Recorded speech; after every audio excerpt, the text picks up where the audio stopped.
the expansion of the galaxies away from one another. You trace that back in time, and what you got is a singularity. If you run time backwards, eventually you run into a boundary where space and time break down, the laws of physics cease, and there's a beginning.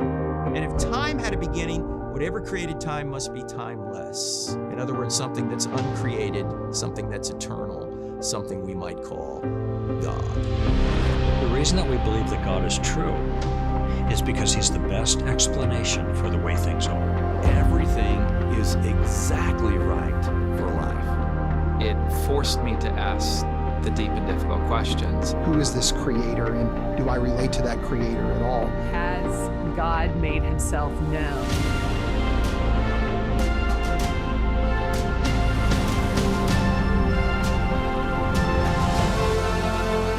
I want to know, what kind of impact has Jesus had? In order to see if the creator is the Christian God, we have to see if Jesus rose from the dead. And if Jesus rose from the dead, it's game, set, match.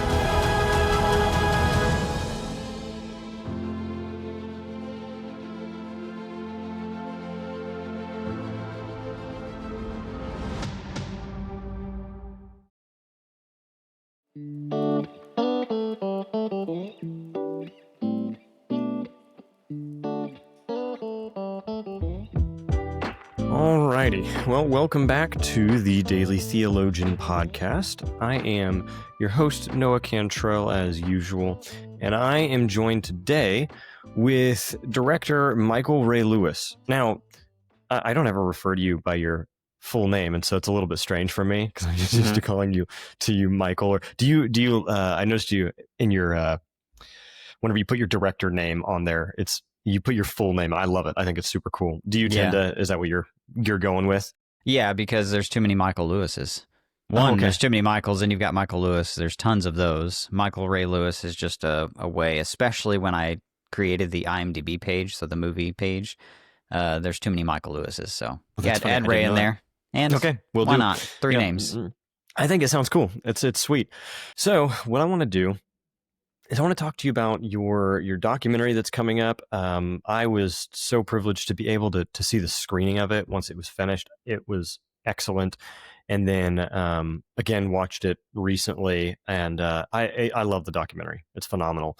But before we talk about that specifically, let's talk about kind of your kind of journey to get into this. This is an apologetics documentary. And from what you've said, this is kind of some of the evidence that compelled you to become a Christian. Can you tell me, like, just for everybody listening, and I don't even think I've sat down with you and listened to your full, start to finish testimony. I've got all the pieces and put them together. But just tell us your kind of from start to where you are now. How'd you get into this particular type of filmmaking? Yeah, no problem. So when I was younger, I wasn't raised in a Christian home. I was raised in a home where everyone in my family pretty much said they believed in God, and we all had Bibles under our bed, but we never talked about God. We never really talked about Jesus.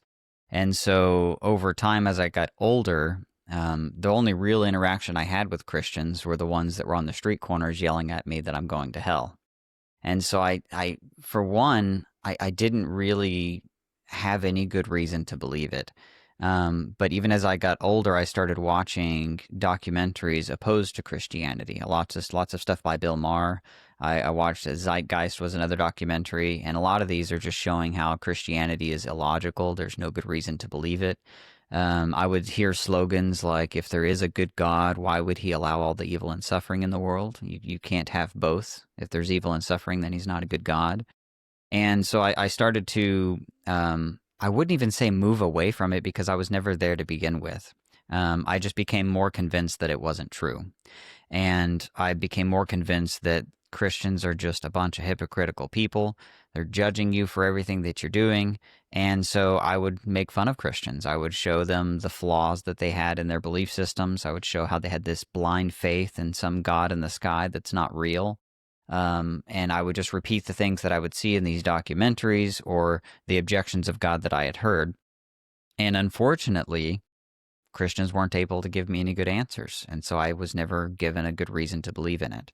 Well, as I got older, I ended up marrying my wife, And she grew up in the church, but she was pretty pulled away from the church by the time we got married. And I had only pulled her further away because I didn't want anything to do with it. Well, she comes home one day and she tells me that she feels like Jesus is calling her back. This was about a year after we were married. And she said, I feel like Jesus is calling me back. And I remember thinking, I really don't want to deal with this, because I had actually broken up with a girlfriend prior to her for trying to drag me to a church because I didn't want anything to do with it. But I was married to her. I loved her. And so I said, all right, I'll go to church with you and I'll see what all this is about. And I remember I walked into the church and I'm looking around and I'm like, yeah, I get it. Like, it gives people something to hope in, but it's just not true. I'm fine coming with you. Well, she wanted to keep going, and eventually I got tired of it, and I didn't want to do it any longer. And so I figured all I have to do is, like, I just got to show her it's not real. If I can show her it's not real, then we don't have to mess with any of this stuff. And so I started asking her a bunch of difficult questions about evolution, about there's no evidence for it in science. I started asking the problem of evil questions, and she wasn't able to answer them, but she was still adamant that it was true. She even ended up buying me a Bible. And I remember I opened the Bible that she bought me, and I read through the first chapters of Genesis, and I'm like, 6 days, this is ridiculous. I closed it, I pushed it to the side, and I said, this is all nonsense. Well, eventually, because she was so adamant about it, I started getting a little bit more curious. But there was one particular moment that piqued my curiosity, and it was a YouTube video that popped up on my feed. And the video was titled, Christian Becomes Atheist, I think, like Scientific Evidence for God. I can't remember the exact title, but it was a video of Hugh Ross going over his perspective of the creation days, the idea that the creation days are a little bit longer than the 24-hour periods that we see in Scripture, the idea that we think they're 24 in Scripture. And I remember I looked at that, I'm like, okay, maybe there's a little something to this. And so I kind of read through Genesis again. I'm like, well, it lines up a little bit better now. And I think that was the first moment where I was like, all right, I'm going to actually take the effort to really start looking. And I ended up buying a book by Timothy Keller called Reasons for God. I bought another book. I don't know the author, but it was called The Bible Answer Book. And I just started going through a bunch of books and reading about it. And the more I did, the more I realized there are really good arguments for the existence of God. I learned about apologetics. I learned what apologetics was. I learned that there was entire organizations that were ministries dedicated to providing evidence for God. And over the course of about 3 years, I became more and more convinced. Specifically with the fine-tuning of the universe, that was a big convincing factor for me, because when I realized, based on the laws of physics, we literally shouldn't be here. And there are so many parameters that have to be just right in order for us to exist. And not only do we exist, but we're here able to ask the question, why do we exist? And I think a lot of those just cumulative case. And towards the end of my journey, this was about a 3-year period. Towards the end of my journey, I remember I had asked her all the difficult questions, and she finally said, look, I don't know how to answer these, but I think I might know of someone who does. And she found someone in the family. His name was Tom.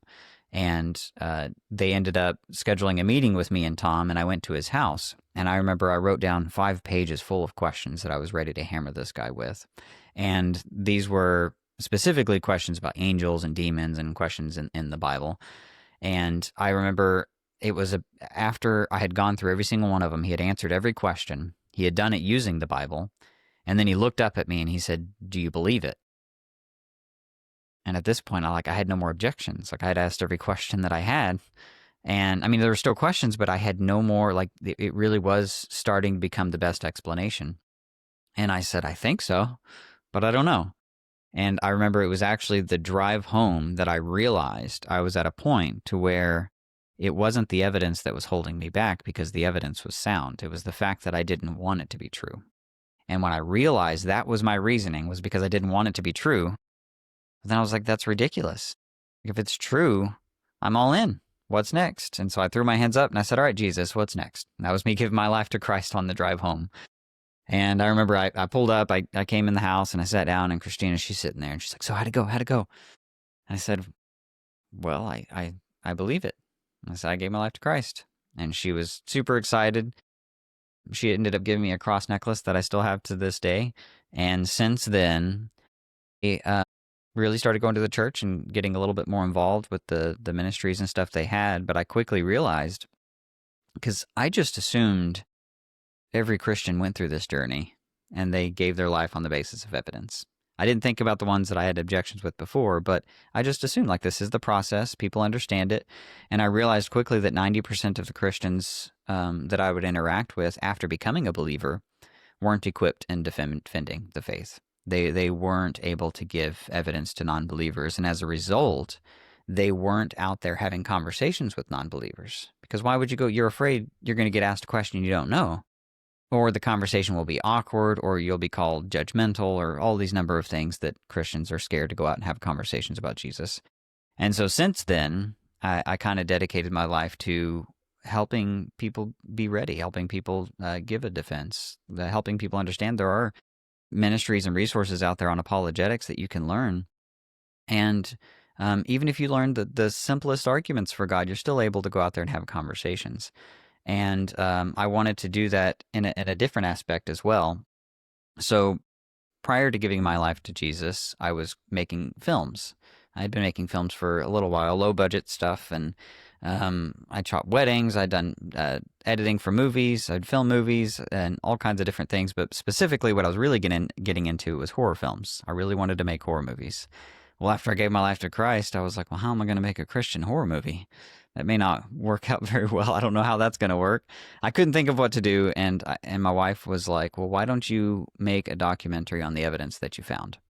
And I said, that's a great idea. I said, but there's no way I'm going to be able to interview all the people, because I had read books. Like, these are people, they're big people in their names. And so I sent emails out to Hugh Ross. I sent emails out to Frank Turek and a bunch of others, and they just started responding and saying yes. So I purchased plane tickets. I went, brought my camera, set it up, did an interview, and the more people I interviewed, the more others wanted to be on board with the project.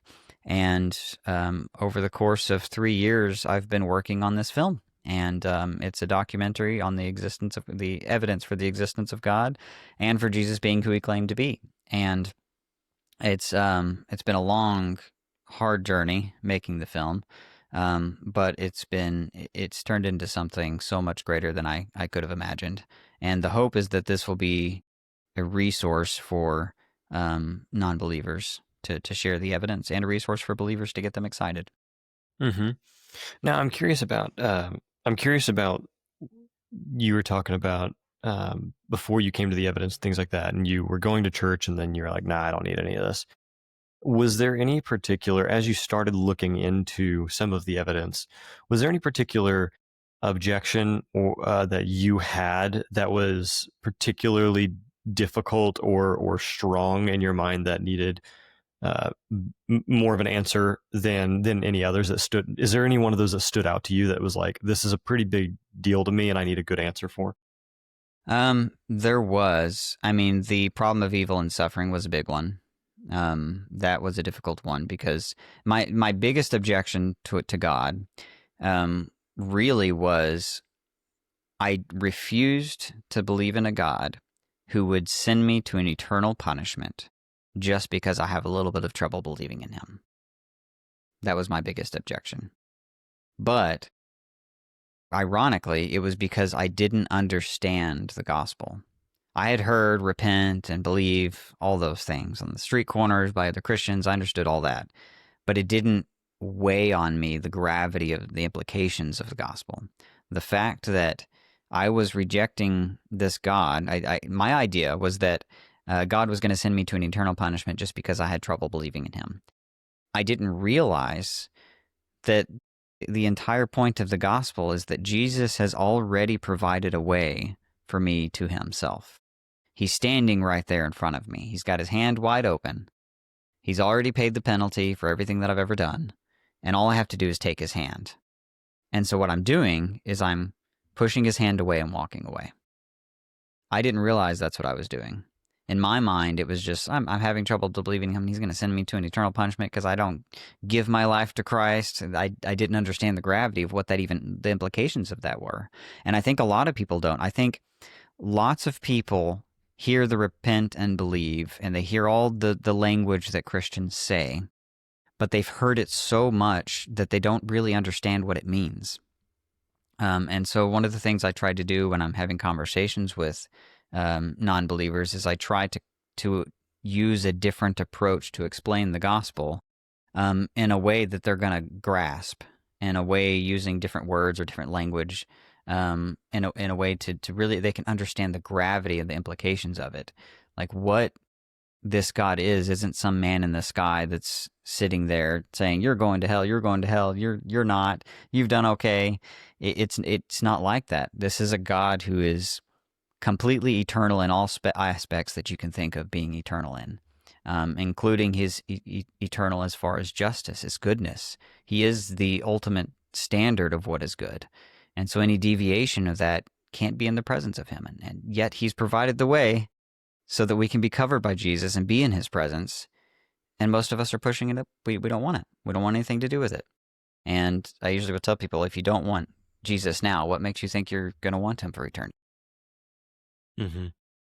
Yeah, this perspective of, I like what Frank Turek says when it comes to the problem of evil, when he says that when somebody asks him, well, if God is so good and loving, then why doesn't he just end all the evil and suffering in the world? He says, that's a great question, because maybe if he did, he'd have to start with you and me. Because it's easy to think about, the evil in the world as some sort of amorphous, disconnected thing. But where does that evil come from? It comes from us. Maybe not. I mean, sure, I'm not Hitler and I didn't, commit the Holocaust. But at the same time, we do other things, and we wrong our neighbors, and we lie, and we steal, and we cheat, and we hate other people, and we are selfish individuals.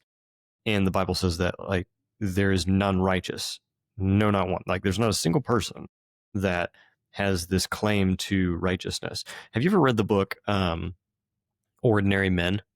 No, I haven't. It's phenomenal. I think we've talked about it in the past, but it's a phenomenal book. Ordinary Men, Reserve Police Battalion 101, and the Final Solution in Poland is written by Christopher R. Browning. Phenomenal book, and I encourage anybody to read it, listen to it. It's an audiobook as well. It's not a light read. It's a very heavy, dark book, but it's about a police battalion in Germany during World War II. And these men were of a certain class that they weren't eligible to be like the main frontline Nazi German soldiers, but they were put into this special police battalion.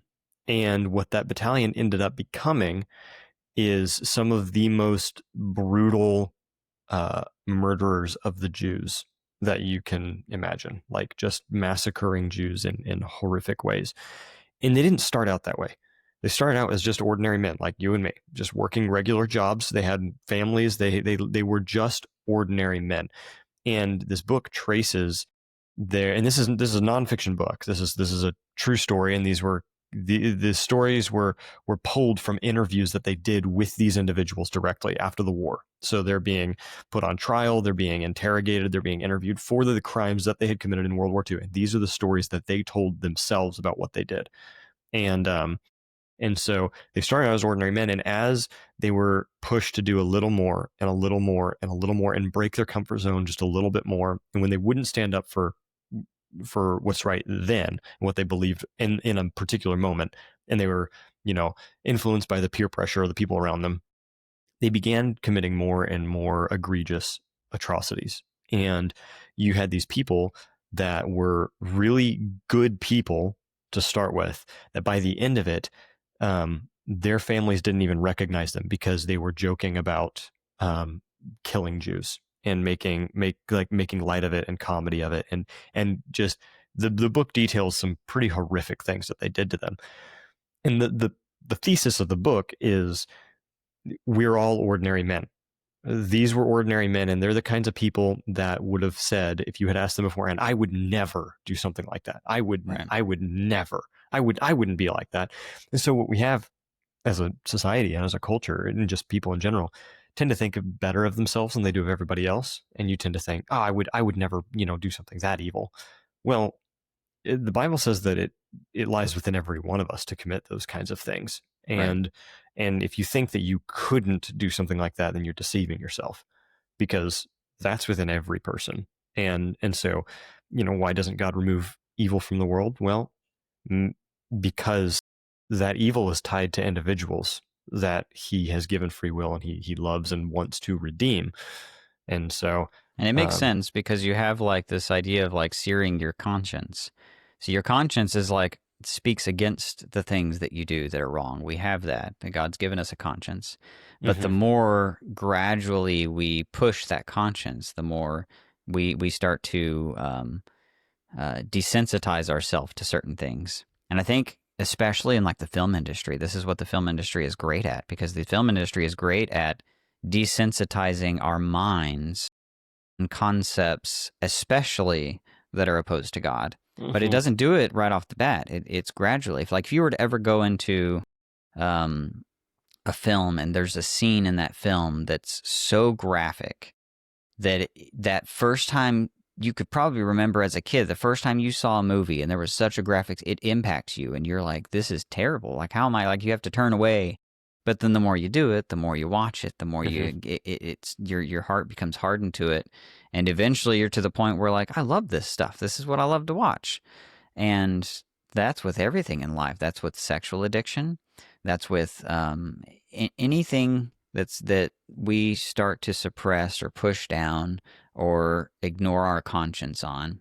And I think that's why when we talk about like sanctification, we talk about this idea that Jesus is taking that and he's restoring it. He's putting you back. He's fixing your conscience, so to speak. And so you start to, because I even realized this, because like I said, I was completely obsessed with horror films. And today I watch them and I still have this inward guilty love for horror films. But there are certain ones that I'm like, how would I watch that? Especially like slasher films, for example. Because you're sitting there and you're literally watching someone be murdered for entertainment in a way that's so graphic and so gory. And your mind, like, what is that doing to us? And the longer I've gone without watching them and I go to watch it again, I'm like, I can't do it. I can't do it because my conscience is starting to change and I'm starting to realize, like, there's no benefit in that.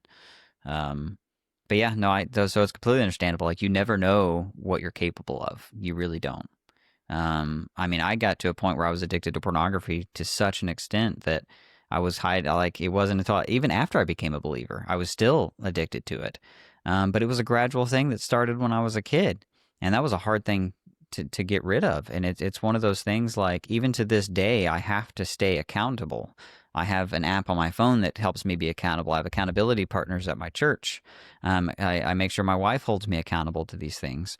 But because I know that what that small thing that we think of and just looking at something on your screen, what we've seen it do and what it can do to someone's life is devastate your life.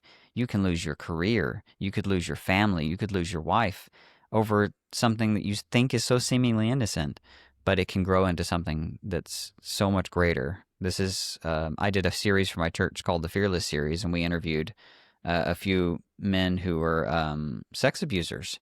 And they said, I didn't start out that way. I started out by being introduced to a naked woman on a piece of paper, right? And that's where it starts. And so, yeah, you never know what you're capable of. Yeah, I think that was the testimony of, is it Jeffrey Dahmer? Is that the one that I'm thinking of? Jeffrey Dahmer, I believe. Oh, no, it wasn't Dahmer.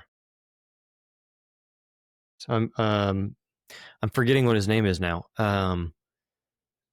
There's a famous serial killer who would take advantage of women and then kill them and things like that. And he was interviewed in prison right before he died. And actually, Focus on the Family went in and they interviewed him because he had converted to Christianity, had given his life to Christ.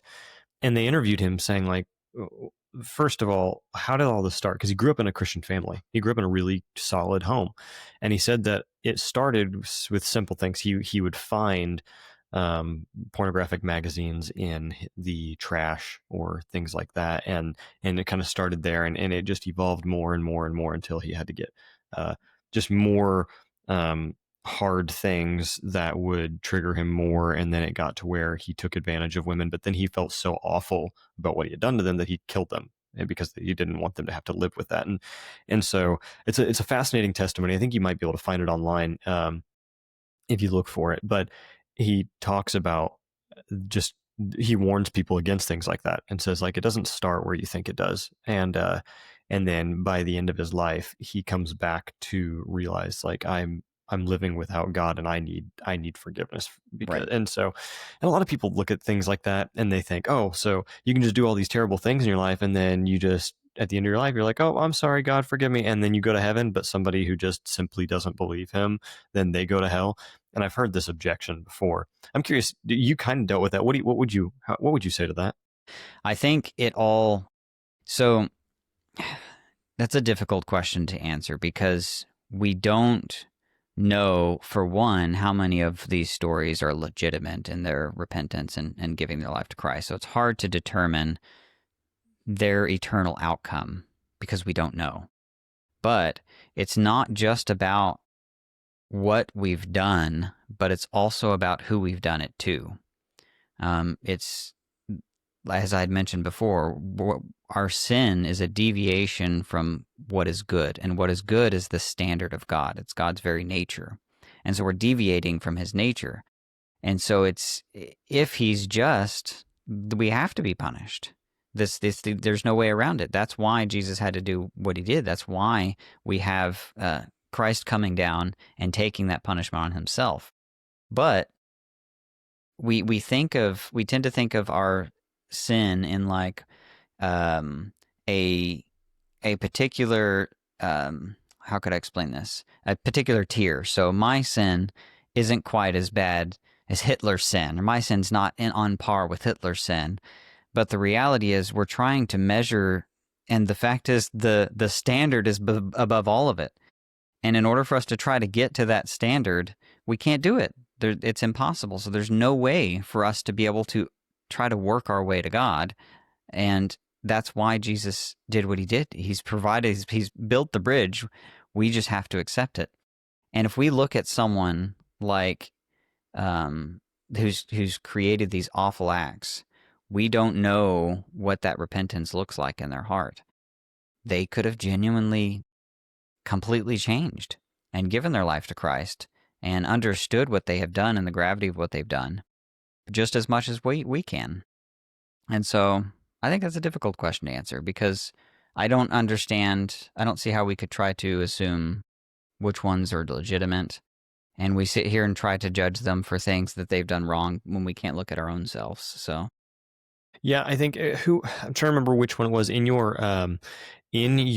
documentary. I don't remember if it was Greg Kokel or J. Warner Wallace. One of them said, he actually talked about this and this issue of, we can tend to compare ourselves, be like, well, I'm better than them. Why do they get to go to heaven and I don't, just because I didn't believe? And they said that what tends to happen is we're using the wrong standard. We are comparing ourselves to other people, and you may be good compared to somebody, compared to your neighbor. But that's not the standard. How are you compared to God? And if God is infinitely good and perfect, well, then you don't meet that standard. And it doesn't matter whether you commit the Holocaust or you've just, lied and cheated and stolen and then just done what you would consider to be basic or, not that big of a deal things, and you've lived a generally good life. Well, compared to who?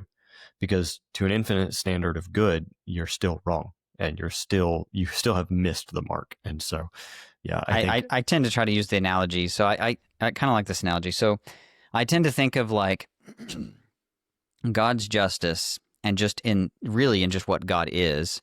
I think of it like the flame of a candle. And there's a predicament, because you have this flame that we want to be in the presence of, we want to be in front of and be warmed by. But the problem is we've deviated from what the flame is, and we've become the shadow. And how do you get a shadow in the presence of a flame? You can't. It's impossible, unless you're somehow shielded and covered by something that gets that shadow closer and closer to the flame, which would be Jesus. And so I tend to think of it like God's eternality is so much greater than we can possibly comprehend. It's it's literally impossible for us to. This is even like with Moses in the burning bush. He's like, don't look at me because you're going to die, right?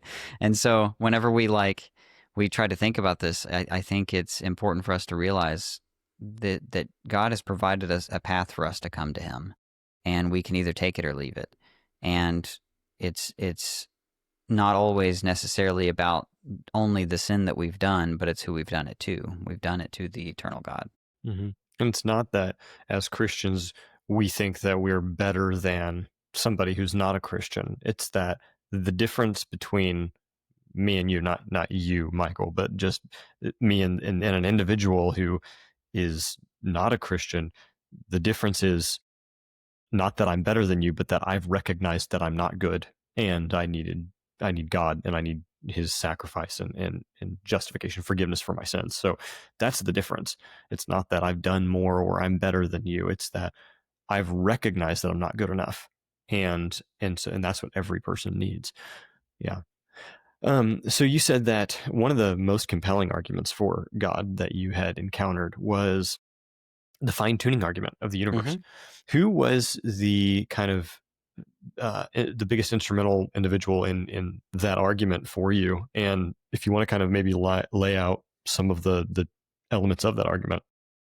The biggest one would be Hugh Ross by far.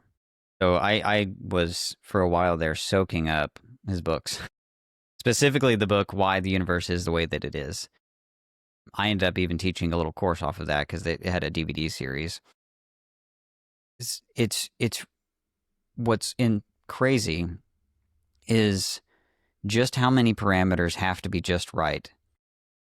Not only for life to exist on a planet, not only for the universe to exist at all, but specifically for intelligent life that can comprehend the universe. The probabilities are just so impossible. And yet here we are able to ask these difficult questions of why are we here?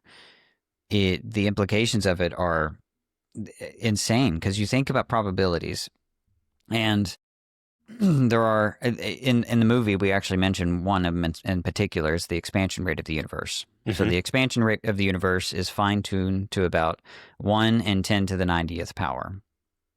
And there are only 1 in 10 to the 80th elementary particles in the entire universe.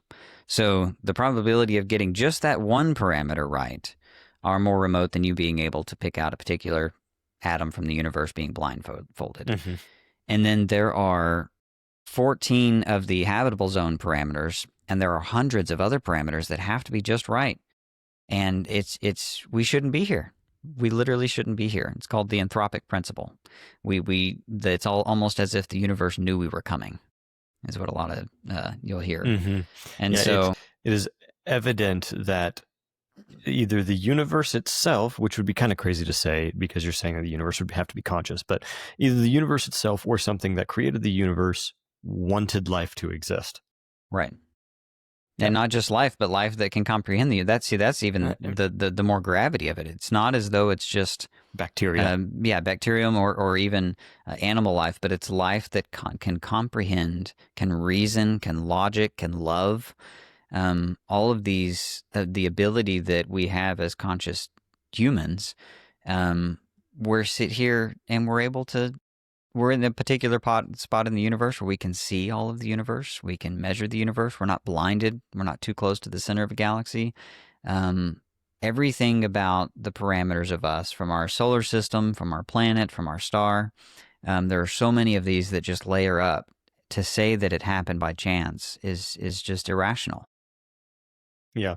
And what's funny is I was just having a conversation with another individual. We were just talking about the fine-tuning argument because that was one of the things that was really compelling to him as well and was helpful to convincing him. And you gave an example I thought was a great example of like the gravitational force or the expansion rate of the universe. The expansion rate. And you talked about how like if you had to be able to pick out a single atom in the entire universe at random, and if you were wrong, the universe wouldn't exist.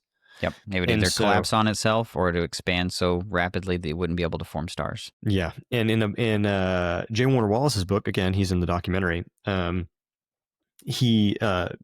Crime Scene, he talks about a lot of these particular different details. And he talks about the the forces of gravity and the gravitational coefficient and things like that.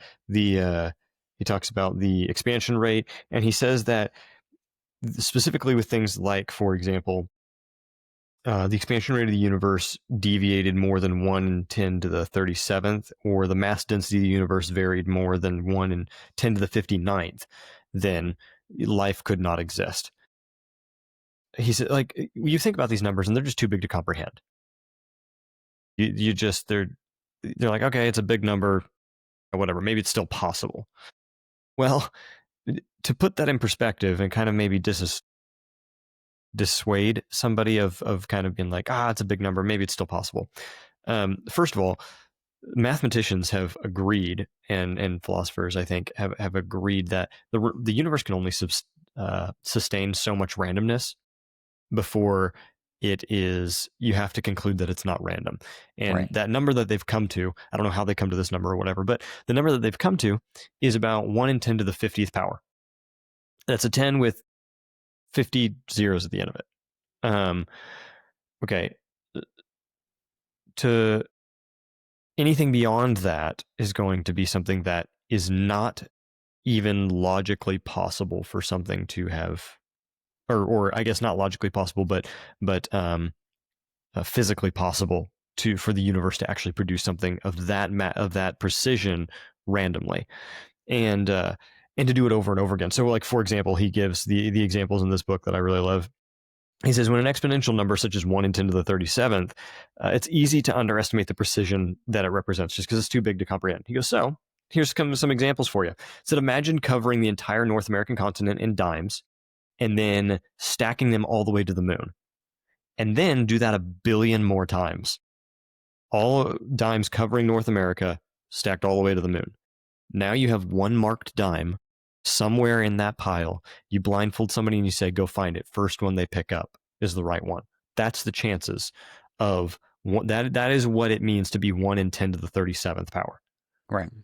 That's not something that you can't tell me, oh yeah, that accidentally happened. Then that was an accident or that was random.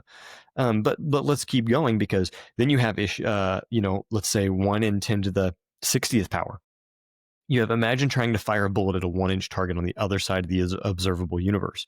The accuracy required to accomplish such a feat has been calculated to 1 in 10 to the 60th.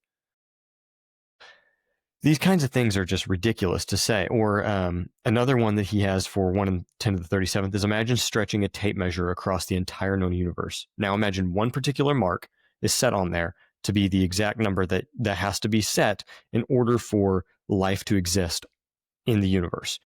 Then you set somebody, you say, okay, walk the line and just choose a random point. Them getting it right within 1 inch of variance, the first time, is the chance that could have happened on accident and life exist. But that's just for individual single elements to actually have happened. That's just for one of those little parameters. But if you begin stacking those, then the chances of those happening exponentially decrease. Right. And these are all just for life to exist, not even for life to come into being. Right. Then you have entire other probabilities on top of that. Yeah. And so, yeah, you stack all of it up and it really is overwhelming. That's why, like, one of the reasons, because when I was looking at all this, I was looking at other belief systems too, trying to figure out, like, what does anything better explain through, like, a different religion or a different belief system outside of Christianity? And the answer is no. Christianity really uniquely best explains all of the facts that we see. Not only does it explain why we're here in the fine-tuning argument, but then you get into, like, morality, the existence of morality. You get into the best explanation, or the response to evil, the best response to evil. You get the best explanation for the existence of evil. And so all of these things, it really is a cumulative case, and that, like, over time, as I was looking at all of it, just pointed in one direction. Everything was pointing in one direction. And now I can confidently say it's the best explanation. Yeah. And there is another example that I really like to use, especially whenever I say, stacking these becoming exponentially greater numbers and even more impossible to think about. And this is, I think, a good way for people to imagine this. I don't know if you've ever played Texas Hold'em, but in Texas Hold'em, the highest possible hand that you can draw is a royal flush. And the odds of you drawing that are about 1 in 652,000 or something like that. So many people play the game their entire lives and never draw this. It does happen, like you see it happening and things like that, but it's extremely, extremely rare and unlikely. So let's say you and I are playing a game. We're playing Texas Hold'em. First hand that I draw is a royal flush. You may be like, are you kidding me? Like, that's crazy. Okay, but there's not really evidence that I was cheating. So you're like, okay, it happens. Crazy that it happened, but it happens. Okay, I'll give that to you. But what happens if I draw that hand again? Immediately the next hand, I draw another royal flush. Just with that second time in a row, you're going to say, nah, dude, you're cheating. You're cheating. That there's no way that happened. And then I draw it a third time. You're just going to stop playing with me because it's like, this isn't fair anymore. You're rigging the game. You're cheating. Well, what's interesting is just by stacking 3 of these finely tuned conditions, or even actually there's one of them, just one of them, the cosmological constant is 1 in 10 to the 120th power. Again, a number that you just cannot fathom. And the cosmological constant is a term in Einstein's equation of general relativity that represents the constant energy density filling space evenly. So essentially, in short, it measures how much push space itself has to make the universe expand further. So without getting into that too much, this number has to be so precise that it fits within a parameter of 1 in 10 to the 120th power. That number is equivalent to me drawing a royal flush 150 times in a row. That's one parameter. If I were to do that, you would say I'm cheating. You would say the game is rigged. That's not possible. It never has happened. It never will happen. You're going to claim that the game is rigged. But then when it comes to the universe, we look at these parameters that are far greater than even that likelihood. And all of these things stack together. And we say, it was just by chance. It was just random. It could have happened accidentally. It's like, no, because in this game, you would say I'm cheating and you wouldn't play with me because the game is rigged. But when it comes to the universe, looking at those details, we can also conclude the game is rigged. It's rigged for life. It's rigged towards life.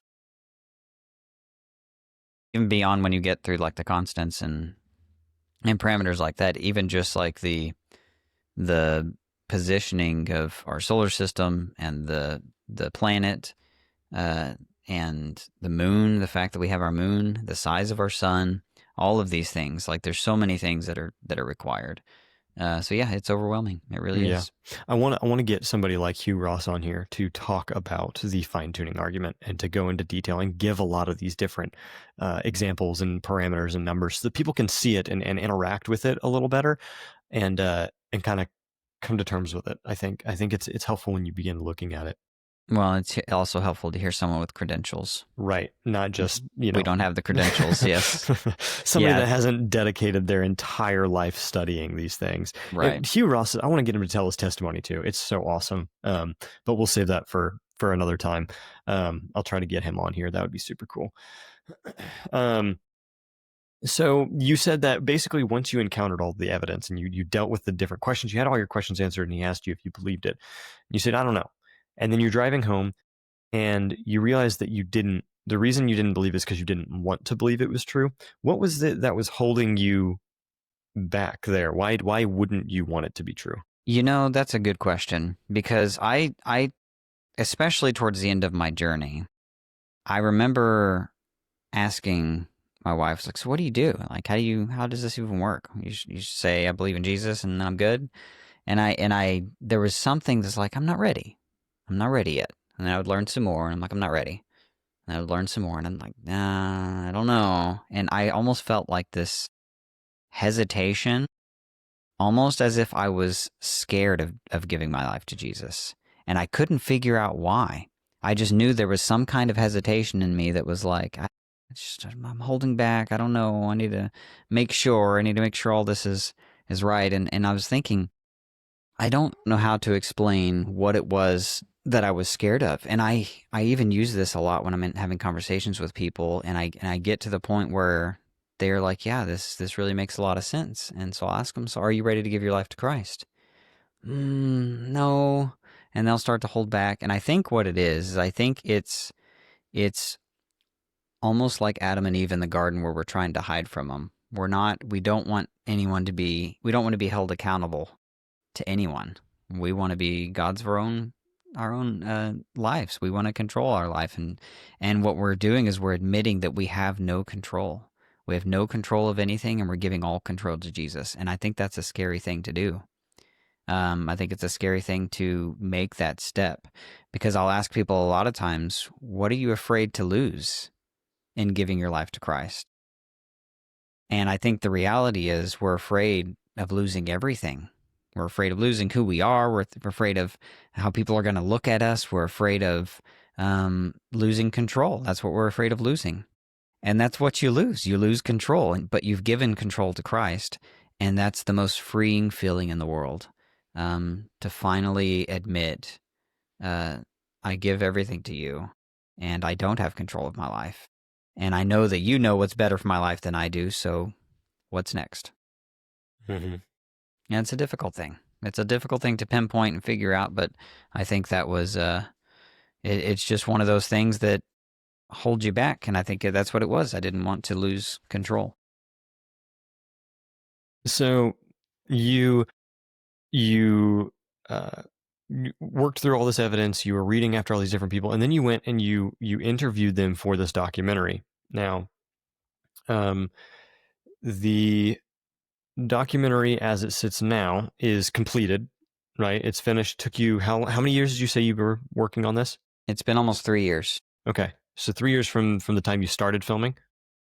Okay, and then so you've worked on it for about 3 years. Finally got it done. That's a good bit of time, and a lot of this you've done yourself. The majority of it, right? You've had a little bit of help here and there, but the vast majority of this film you've done yourself. The shooting of it, editing of it. What all has the kind of the process been going into this?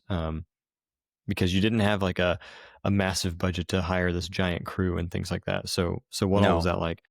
Yeah, it was, at first I literally started putting things on credit cards. I was like putting plane tickets on there. I went and got a camera that I thought would be good enough for doing a film like this. And then I literally just went. I would bring a friend. Sometimes I would hire someone to help me kind of monitor the cameras while I'm doing the interview. But for the most part, I was sitting right there while I had the camera trying to control everything at the same time of doing the interviews. And I just did it gradually. I scheduled, I think the first interview was with Frank Turek. And then I ended up scheduling Hugh Ross. We got Greg Kokel. And slowly, just over time, I would get plane tickets. I created a website to ask for donations to try to raise money for the film. I got on a couple of podcasts, which helped get awareness of it and helped get donations that way. But the film is fully made by donations. I think total, I was able to raise, and we spent, well, I raised about $130,000. I probably spent more, like $150,000. And it just over time slowly put it together. When it came to editing, I ended up with around 30 hours of content that I had gotten.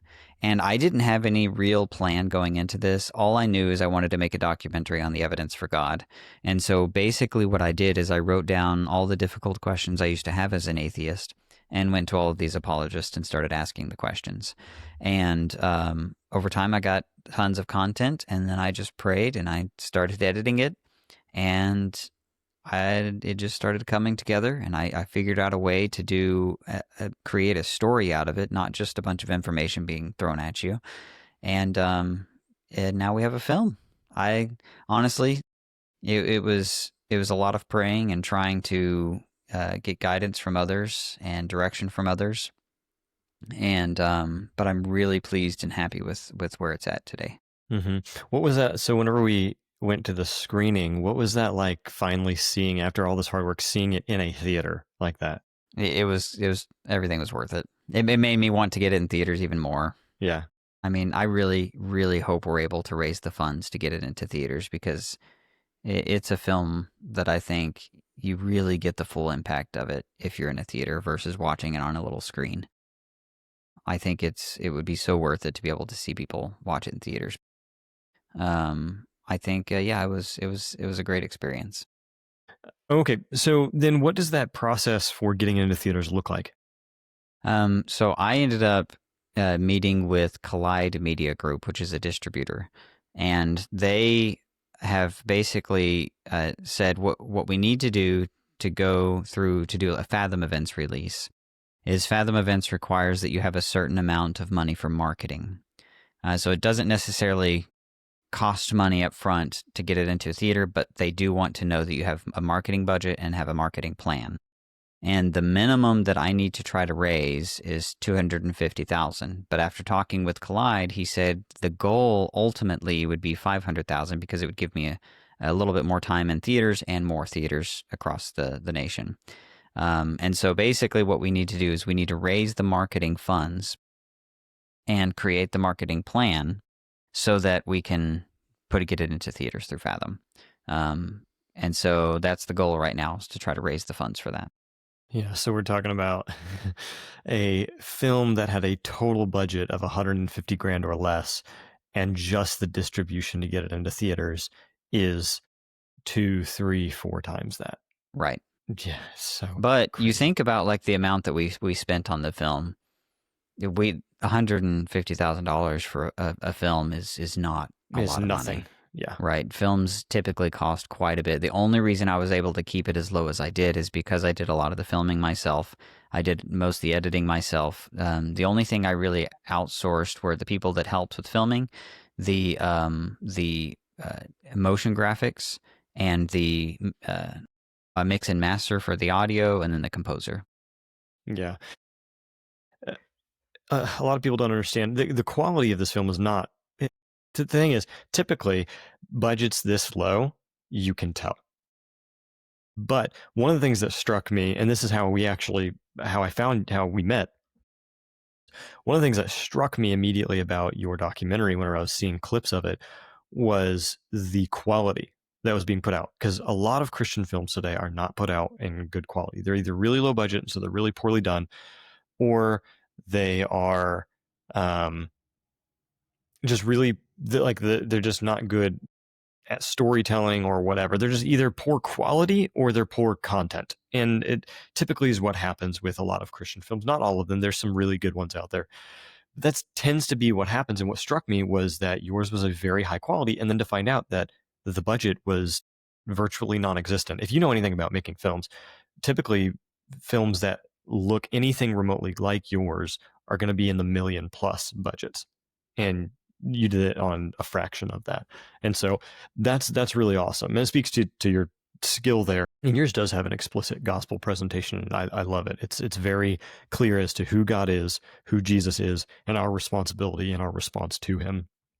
You mentioned a lot of Christians don't know what they believe. They're not deeply rooted. They're just kind of like, okay, yeah, this is what I believe. This is what I've always grown up in. And so they're more able to be influenced by subtle doctrinal differences and things like that. What's fascinating is I was just doing some reading, and I didn't realize this, but the kind of anti-intellectual movement that came into Christianity came in the early 1830s to 1850s during the Second Great Awakening, the revivals of Charles Finney and the Layman's Prayer Revival, things like that. They are recognized by historians to be the beginnings of these anti-intellectual movements in Christianity. It was more about like this immediate conversion, experiential based type of Christianity. And it wasn't about a process of coming to a true deep understanding of Christianity and what the tenets of Christianity are. And so these people would be converted into Christianity, but they would not be deeply rooted in the theology. They'd just be like, okay, now what? And they weren't being discipled.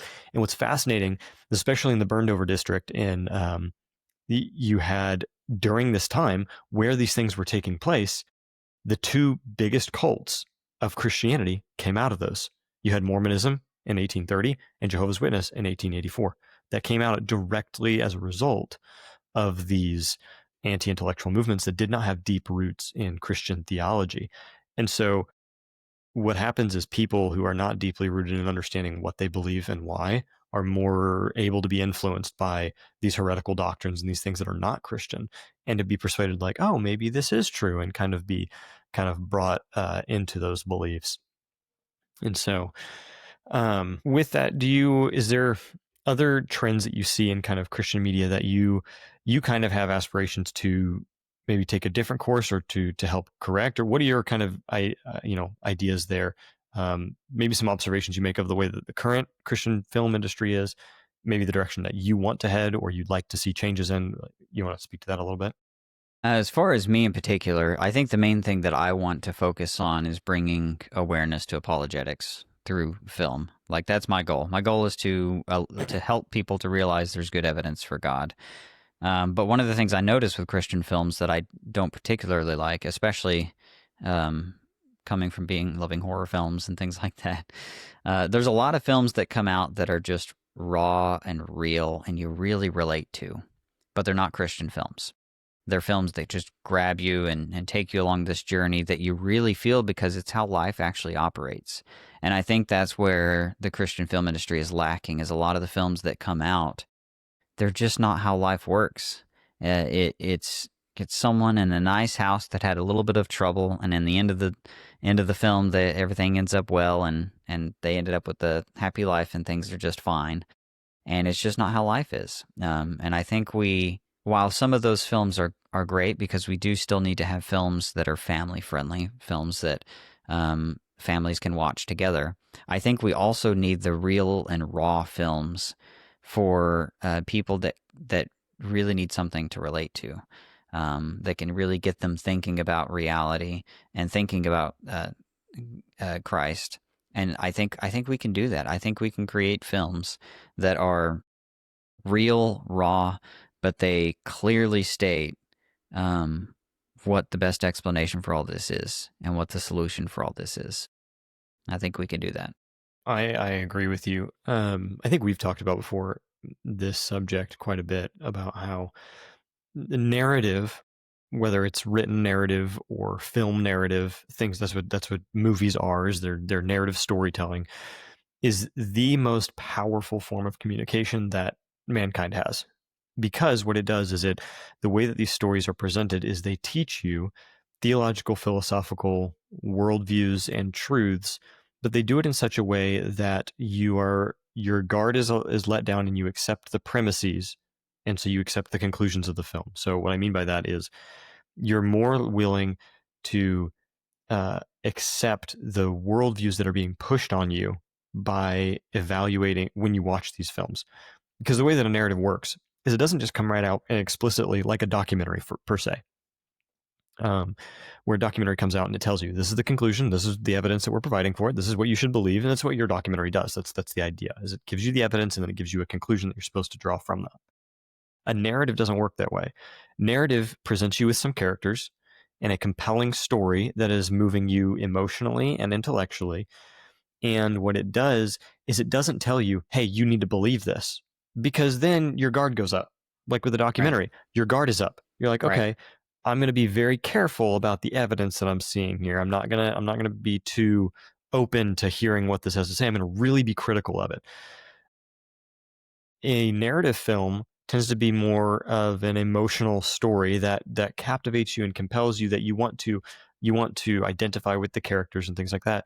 And you learn worldviews and theology and philosophy and things like that through observing the characters' actions and then the consequences of those actions.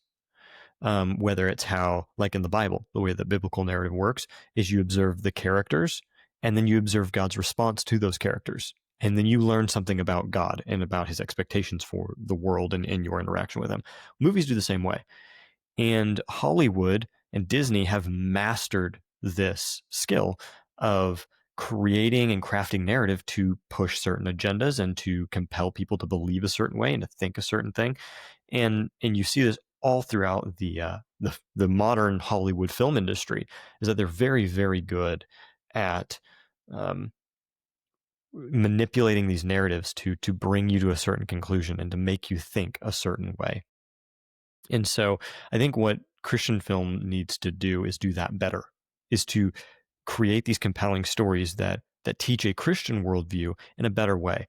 Because what often happens is, like you said, these a lot of these Christian films are either just too they're not believable. They're just like, okay, this is a nice story, but it's not real. It's not true to real life. It's too family friendly. And some, now I agree, there needs to be films that families can watch together. But there needs to be an element of raw reality that is gripping to people and people can identify with and say, yeah, I've been there. I know what that's like, and can compel them to think a little bit more deeply about spiritual realities, about Christian worldviews and things like that. What tends to happen with Christian films is they don't understand genre. They don't understand the difference between a documentary and a narrative. Documentary is you tell somebody something. A narrative is show, don't tell. You're supposed to show them with the story the conclusion you want them to come to. But a lot of Christian films are so desperate and so scared that you're going to miss the point that they just come right out and try to tell you the point. And so they mix documentary and narrative, and it fails on both accounts, because it's not truly a documentary, so it doesn't work in that. And it's not truly a narrative and a quality narrative in that sense, so it fails on that part. And the premises get rejected and the conclusion gets rejected. And so I think that is an area where Christian film needs to really improve, is get people that are really good writers able to craft these stories and get people thinking about things in a spiritual way and in a Christian worldview that I think that's lacking. That's why I think it's so important for us to go out and have conversations with people and share the gospel, because you never know who you're gonna whose mind is finally going to be opened up and end up giving their life to Christ, and who already has skills and levels you couldn't imagine. So I think, but I don't know, like, as far as me though, that's where I'm at, is I do want to get into narrative films. In fact, the next film I want to do will probably be a narrative. And so, but it's going to be apologetics based. Mm-hmm. Obviously. Yeah. I think of, whenever you mentioned that, I think of like the Lee Strobel documentary, narrative about his life, Case for Christ. I've seen that so many times. And just kind of taking his story and using the story of his life to then also communicate the message of the things that brought him to recognize the truth of Christianity, that kind of thing. That's what you're talking about, right? Similar, yes. Yeah. Now there's going to be, so I was going to mention this earlier, but we kind of, we ended up talking about some other things. You've mentioned a couple times that one of the people in your documentary, and several people in your documentary, like Hugh Ross and Stephen Meyer and things like that, these are people that create a bit of controversy generally. And a lot of Christians are very hostile towards positions that like people like Hugh Ross take on the age of the earth and things like that. Now, when they see them in the trailer and they hear you talking about him and things like that, they're going to have some concerns there. Do you want to speak to that a little bit as far as what the contents of the film actually are? And do you take a position on the age of the earth in the documentary, or is it fairly neutral, kind of just dealing with some of the objections that people might have or hesitancies that they might have to watching it? Yeah, no, yeah, absolutely. So when I became a believer, it's funny because I did it, like, the first thing that Hugh Ross was like a huge influence on me, because like my whole journey is centered on that one video that I watched by Hugh Ross. And the old earth perspective is what persuaded me that this was actually true. And so when I made the film, like, obviously I'm going to include Hugh because he was a big influence on me. But I quickly realized, like, there were even some people who denied to be interviewed for the film because Hugh Ross was in it. And I started to learn, like, there is this huge divide between Christians that are young earth Christians, old earth Christians. And so I realized, like, there's a lot of division there. There's a lot of people who are just so completely opposed to Hugh Ross and everything that he does ministry-wise. And what I would just say to that is it's the wrong way to look at it, because the age of the universe, the old earth perspective, is one of the things that got me thinking about this whole topic, about the whole topic of the existence of God. One of the main objections I had was the fact that I thought you had to take the young earth perspective in order to be a Christian. That was just part of the game. You had to go, and that was one of the things you had to accept. And so what it did is it created a roadblock for me to where I didn't even want to hear the gospel because there were too many roadblocks. There was not evidence. There was thinking the universe was only 6,000 to 10,000 years old, and all of these things were creating barriers for me. And I think they're creating barriers for a lot of other people too. I think that there are so many people out there who are so convinced that the only way to truth is through science, that these kind of divisions that they see in the church are just going to just push them away. And a lot of times if you come to them and try to tell them that the universe is only 10,000 years, they're going to dismiss you and not listen to anything else you have to say. So with that being said, after becoming a believer, I ended up looking at the young earth perspective and actually found there's a lot of really compelling reasons to believe the young earth perspective. And I started to even question my old earth perspective that I had. And so then I started to kind of get in the middle and like, you know what? There's arguments for both sides. And so I can confidently say that I don't know. And that's okay. I don't know. But what I do know is that ministries that Hugh Ross and others of the old earth perspective, the ministries they have and as involved in the scientific community as they are, these are such good resources for you in evangelizing. Even if you take the young earth perspective, to grant someone the possibility that the old earth perspective could be right opens the door for so many more conversations with people. And I think it's worth having grace with each other on, and love having these conversations because the age of the universe is one of the biggest questions that we want to know. And like, these are such great topics to have, but ultimately it's not when God created that's the issue people are having. It's that God created. And that's what we need to be having the conversations about, the evidence that God created.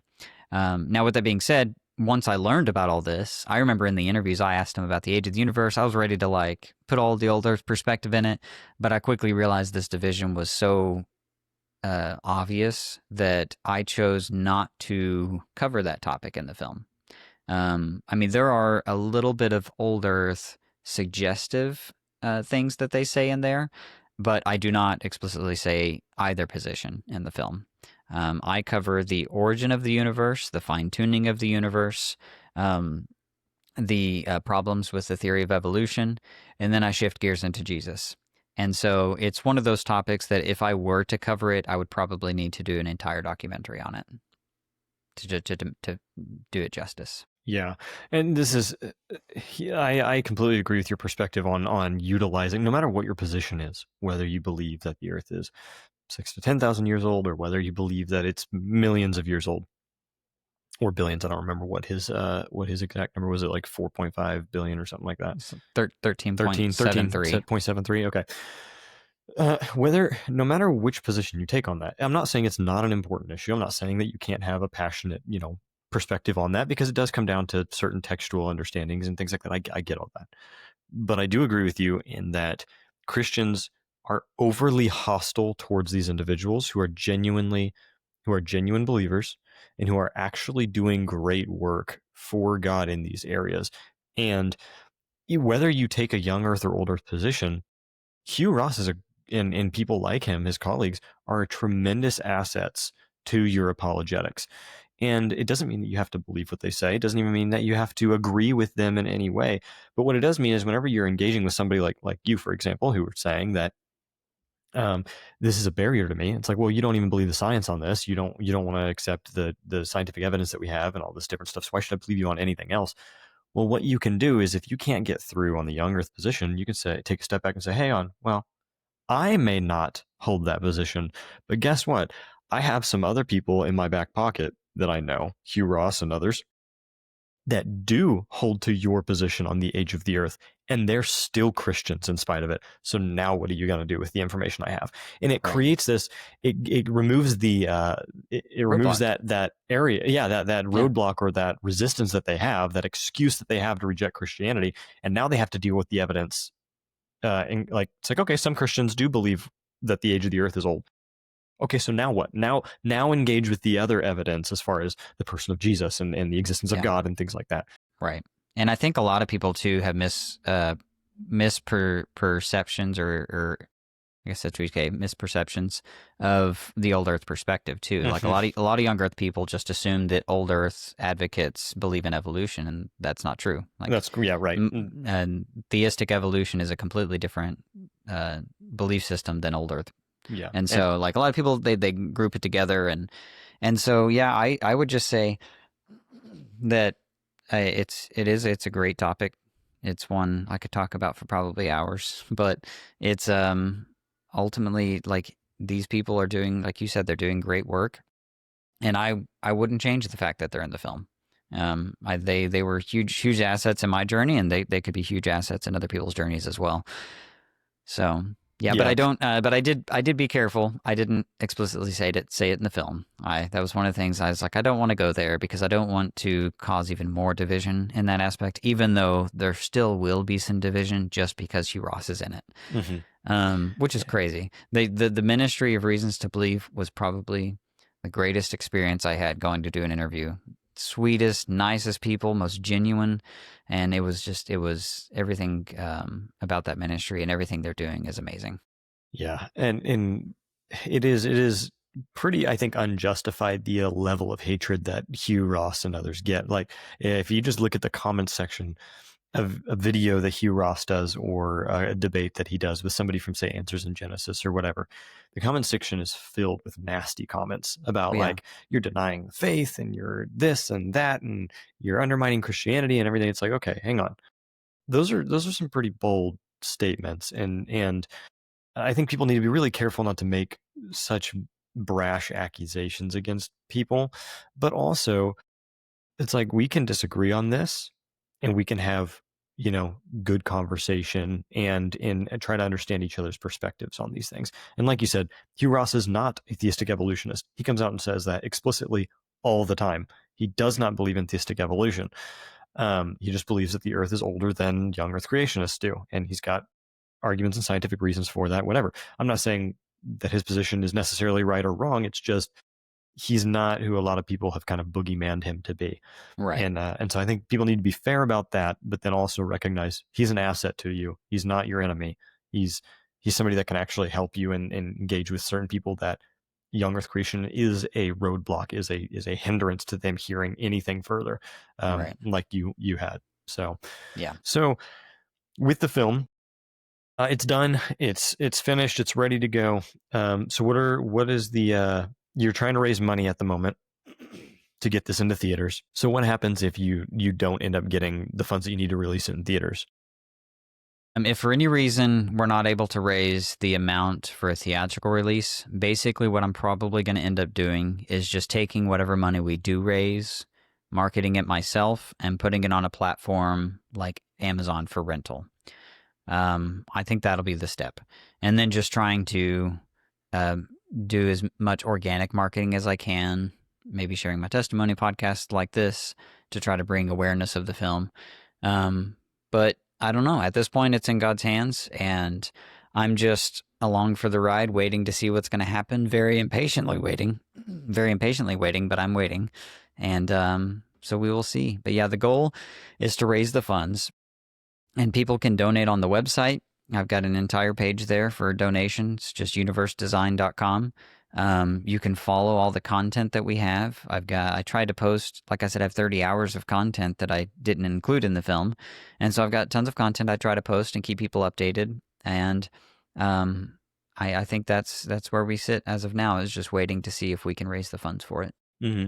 And I'm going to include links and stuff in the description so that if anybody wants to check out the website or check out your social media accounts and things like that for further information on it, as well as links to your giving pages and things to help raise some money for this.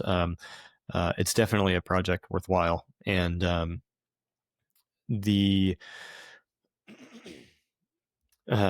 so I'm going to include all of those things. All right, so that's pretty much all the main questions that I have for you. Is there anything else that you wanted to add as far as like maybe helpful resources that you'd recommend to people, whether it's other documentaries or books or things that you have been helpful to you? Yeah, absolutely. So one of the things I created on the website, if you go to the website, there's a tab on there called a tab for resources.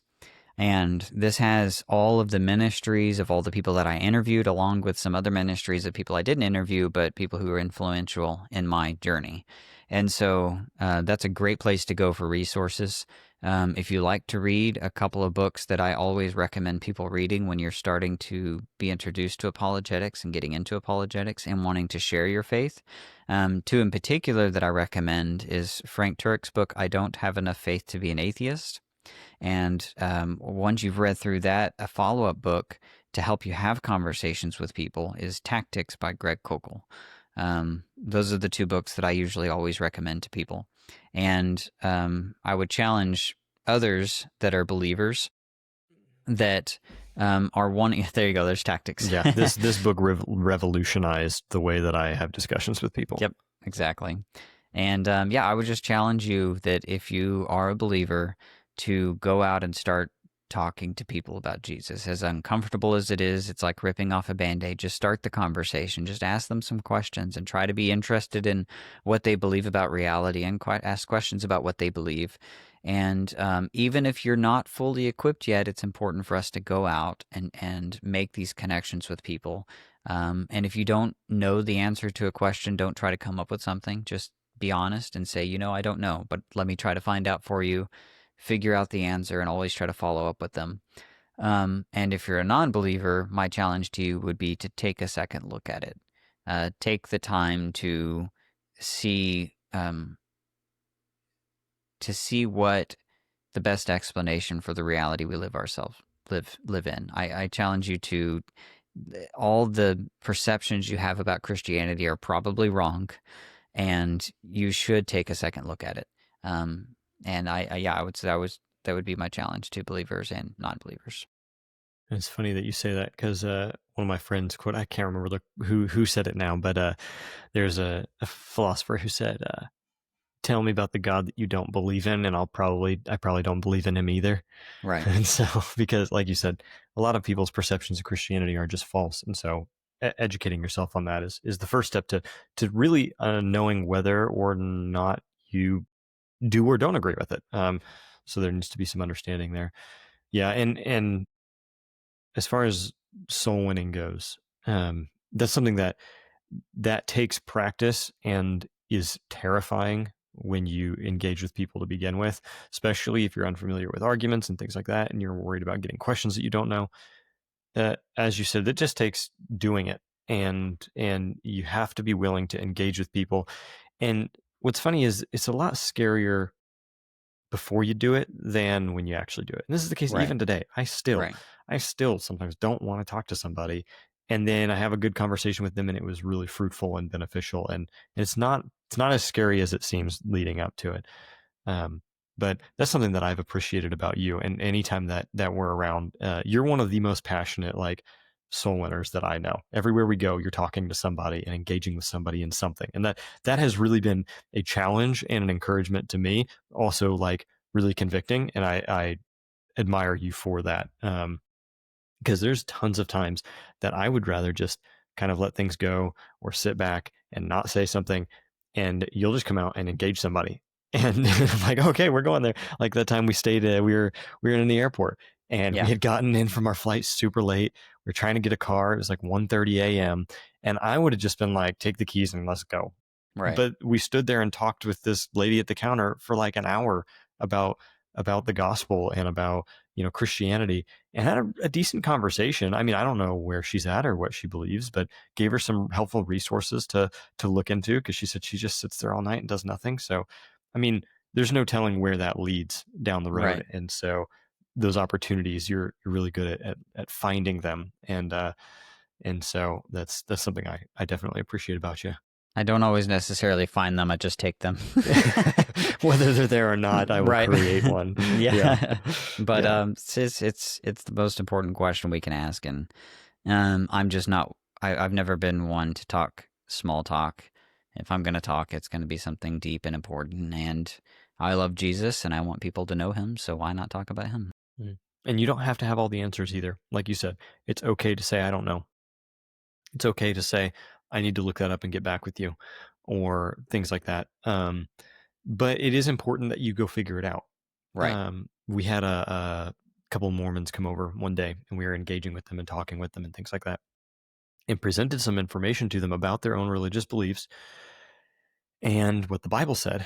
And they didn't have a response. They didn't know how to respond. They were kind of caught off guard by this information we presented. They were like, surely that can't be true. But then I showed them in their own text that it was true. And they're like, I don't know what to do with this. And they said, before they left, they're like, but here's a bunch of resources and people that, we're interacting with, and you can go listen to them, and they've got answers. And something that my wife encouraged them in was, she said, resources are great and they're helpful, but one day you're going to have a family and they're going to have questions. And if you just push them off to resources and don't really understand why you believe what you do, they're going to leave the faith. They need somebody that knows what they believe. And so you can use these resources as supplemental and helpful, but you need to understand it yourself. That's what makes you a strong believer in whatever it is that you're studying. Make sure you understand why you believe it. Otherwise, what are you doing? Like, why are you holding to this particular doctrine? My brother-in-law told me recently, again, engaging with Mormons, I thought this was really clever. A Mormon friend of his tried to push him off on resources.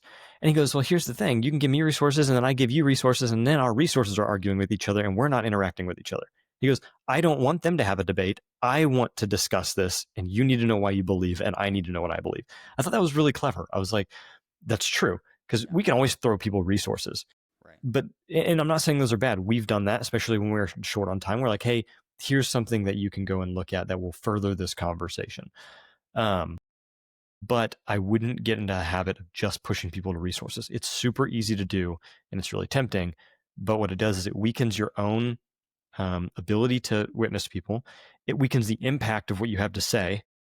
And also, it causes you to be so dependent on these resources that you don't truly know why you believe what you do, if you can't articulate it and you can't understand it. And so just be careful of that, but don't be afraid to use them when it's appropriate and when it's necessary.